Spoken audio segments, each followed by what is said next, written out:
Bonjour à tous, bienvenue sur Météo Bretagne. Sur notre live Facebook, on va décrypter ensemble la tendance pour vos prochaines heures.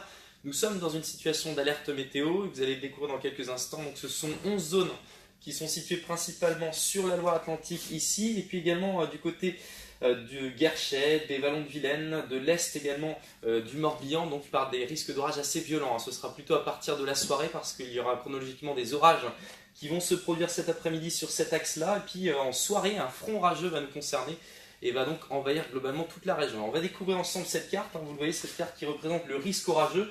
Donc plus on épaissit le violet, plus le risque orageux est important et donc des orages potentiellement violents sont attendus ici, plutôt à l'est de Nantes, et on insiste vraiment sur cette zone-là parce que c'est en ce moment la phase de débourrement, c'est-à-dire la phase où les fleurs éclosent du côté notamment de la vigne, et donc ces vignobles ici nantais seront concernés par un risque de grêle, des grêlons qui pourront localement faire la taille de 1 à 2 cm de diamètre, donc c'est des grêlons qui pourront localement atteindre des cultures qui sont très sensibles. Donc soyez extrêmement prudents et attentifs sur ces zones-là. Alors on va découvrir ensuite une animation dans quelques instants. Alors vous le voyez, donc c'est en fait la couleur des nuages qui sont modélisés. Et puis plus on se dirige vers le rouge, plus ces nuages s'élèvent en altitude. Et donc vous le voyez, donc en après-midi on a ces petites averses qui vont se déclencher ici sur la Bretagne. Et puis en soirée, un front orageux qui va s'organiser autour d'une dépression située ici du côté du Poitou. Et puis cet air chaud qui remonte et qui va donc propulser les nuages en direction de la Lorraine, également de la Normandie, puis donc ce front qui va envahir finalement la Bretagne. Ce sera pour la soirée. Je vais me répéter tout de suite avec la carte des précipitations.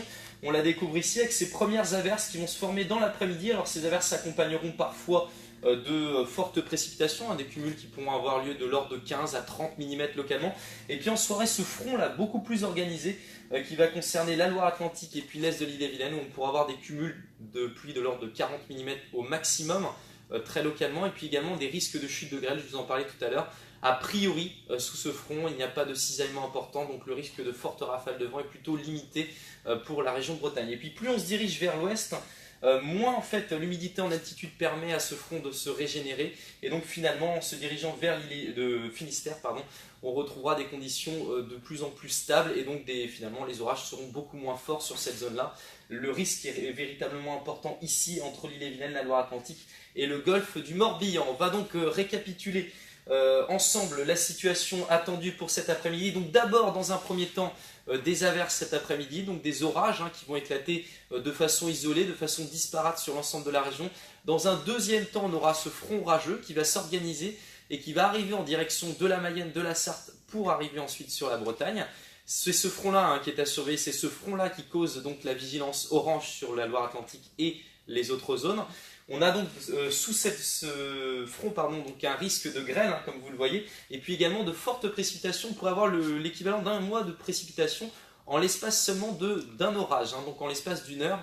Donc il faudra bien évidemment être prudent, et ça pourrait causer localement des inondations dans les points bas et dans certaines caves ou certains garages. Donc voilà ce qu'on pouvait vous dire sur la situation attendue pour les prochaines heures. N'hésitez pas à rester connecté bien sûr sur le site météo.bzh où un suivi est actuellement en cours. Donc nos prévisionnistes, que ce soit moi ou Sébastien Decaux, on va poster des informations sur les orages qui vont arriver. On se retrouve également sur les réseaux sociaux, sur notre page Facebook, sur le réseau Twitter également, et également sur la page Couleur Météo Bretagne. Vous êtes nombreux à être interactifs, à être réactifs aux orages. N'hésitez pas à nous poster vos photos donc sur les réseaux sociaux et à suivre le temps qu'il fait. Soyez prudents, n'oubliez pas effectivement donc d'être vigilants par rapport à ces orages qui vont se produire ce soir. À très bientôt.